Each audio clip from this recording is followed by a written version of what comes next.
पूर्व deputy CM Sachin Pilot ने कहा कि बीजेपी धर्म की राजनीति करती है, लेकिन देश की जनता, युवा, महिला, किसान ने ये बता दिया है कि उन्हें धर्म की राजनीति पसंद नहीं है और भाजपा जहां मंदिर बनाया है वही सीट हार गई।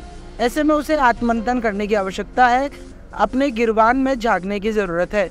जहां वह 400 का पार नारा दे रही थी और अब 200 पर ही अटक गई।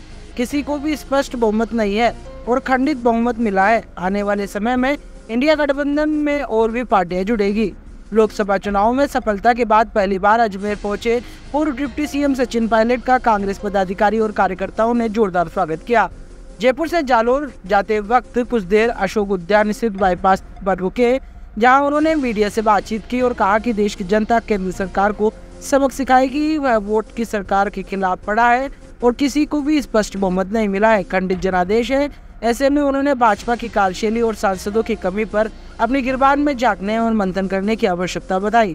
साथ ही इंडिया गठबंधन को बेहतर परिणाम को लेकर एकजुटता और कार्यकर्ताओं की शक्ति बताया है। इस मौके पर उन्होंने कहा कि देश की जनता, युवा, महिला, किसान धर्म की राजनीति पसंद नहीं है। भारतीय जनता पार्टी उसे सीट पर हार गई जहां राम मंदिर बनाया। ऐसे में ये स्पष्ट होता है कि देश की जनता क्या चाहती है। देश के विकास, सिद्धांत, प्रगति, संविधान जैसे मुद्दों पर चुनाव लड़ना चाहिए, लेकिन बीजेपी मंगलसूत्र, हिंदू, मुस्लिम और धर्म की राजनीति कर जनता को गुमराह करना चाहती है। लेकिन जनता ने उसे सबक सिखा दिया है। इस बार अब मंथन करने की आवश्यकता है। वहीं उन्होंने इंडिया गठबंधन की तारीफ करते हुए कार्यकर्ताओं को हौसला अफजाई की और कहा कि कांग्रेस के कार्यकर्ता देश के सर्वश्रेष्ठ कार्यकर्ता है, जिन्होंने केंद्र और राज्य सरकार की सत्ता के दुरुपयोग के बावजूद यह परिणाम लाने के लिए जुट गए। अच्छे परिणाम के लिए हम लड़ते रहेंगे। उन्होंने कहा कि आने वाले समय में इंडिया गठबंधन के साथ ही और भी संगठन जुड़ेंगे और गठबंधन और मजबूत होगा। वहीं उन्होंने राजस्थान सरकार पर भी हमला बोला। कहा कि राजस्थान में अघोषित बिजली कटौती और पानी की समस्या लगातार बनी हुई है। राजस्थान में 6 महीने सरकार बने हो गए, लेकिन अब तक जनता को राहत नहीं मिल पाई। वादे कर राजस्थान में भाजपा सरकार आई थी, उन पर काम करने की आवश्यकता है और अगर ऐसा नहीं होता तो कब कांग्रेस वादों को लेकर सड़कों पर उतरेगी। ये जो लोकसभा के चुनाव थे, ये एक ऐसे चुनाव थे जहां पूरी दुनिया देखना चाहती थी कि देश के लोग किस प्रकार की राजनीति को पसंद करते हैं। जो राजनीति पिछले 10 साल से भाजपा के शासन में लोगों ने देखी, वो सिर्फ भाषण, प्रचार, प्रोपेगेंडा, झंडा, बैनर, टेलीविज़न और इश्तिहार की राजनीति थी। और देश में जो खाई बड़ी है, अमीर गरीब, सबसे बड़ा मैं मानता हूँ देश में सबसे प्रमुख जो चिंता का विषय है, 2 विषय हैं। पहला अप्रत्याशित बेरोजगारी और दूसरा जो खाई बड़ी अमीर गरीब की जो नीति निर्माण हुआ है, वो आर्थिक दृष्टि से सिर्फ चंद लोगों को फ़ायदा पहुँचाने के लिए काम सरकार ने किया और अधिकांश भारतवर्ष जो लोग हैं वो महंगाई और बेरोजगारी से जूझ रहे थे। तो जो परिणाम आज आए हैं, संख्या बल किसका है, गठबंधन सरकार किसकी कब क्या बनती, बात की बात है, लेकिन शुद्ध रूप से जो परिणाम का आकलन आप करेंगे उसमें ये वोट सरकार के खिलाफ पड़ा। भाजपा का संख्या बल 303 था, आज 60-70 उनके सांसद कम चुनकर आए हैं। एनडीए ने दावा 400 का किया था, 200 कुछ पे आके वो अटक गए हैं। और ये जो जनादेश भी है, ये खंडित है।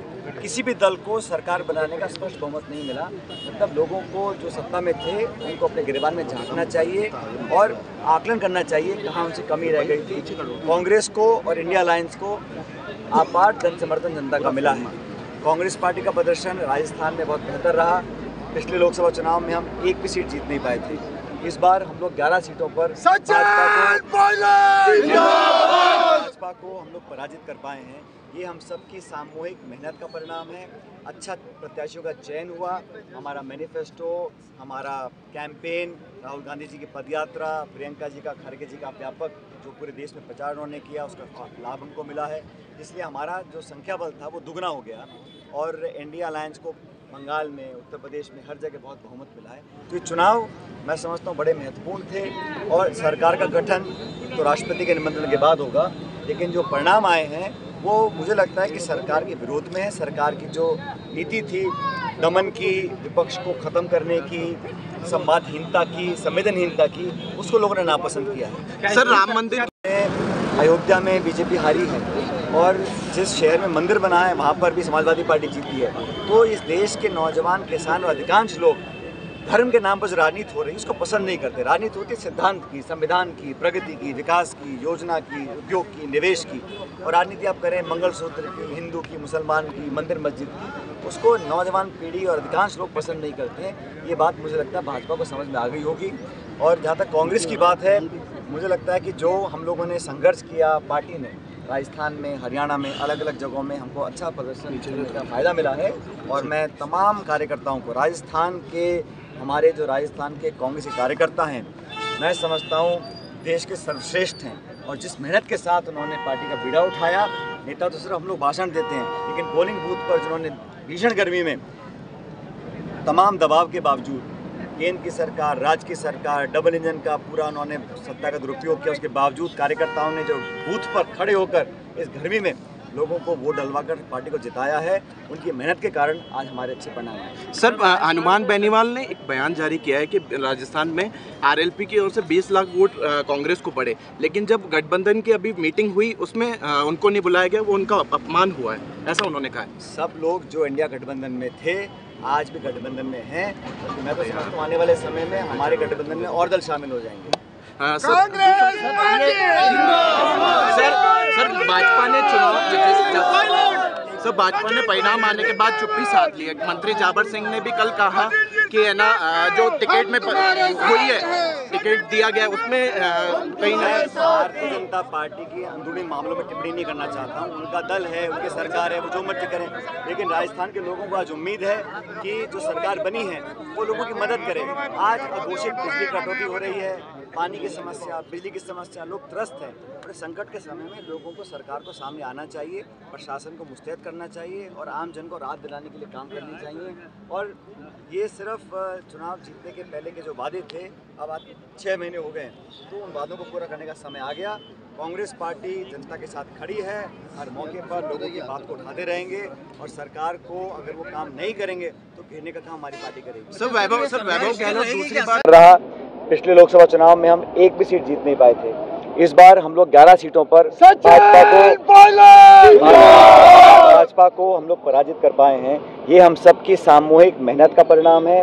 अच्छा प्रत्याशियों का चयन हुआ, हमारा मैनिफेस्टो, हमारा कैंपेन, राहुल गांधी जी की पदयात्रा, प्रियंका जी का, खड़गे जी का व्यापक जो पूरे देश में प्रचार उन्होंने किया, उसका लाभ हमको मिला है। इसलिए हमारा जो संख्या बल था वो दुगना हो गया और भाजपा का संख्या बल 303 था। आज 60-70 उनके सांसद कम चुनकर आए हैं। एनडीए ने दावा 400 का किया था, 200 कुछ पे आके वो अटक गए हैं। और ये जो जनादेश भी है ये खंडित है। किसी भी दल को सरकार बनाने का स्पष्ट बहुमत नहीं मिला। मतलब लोगों को जो सत्ता में थे उनको अपने गिरेबान में झांकना चाहिए और आकलन करना चाहिए कहाँ उनसे कमी रह गई थी।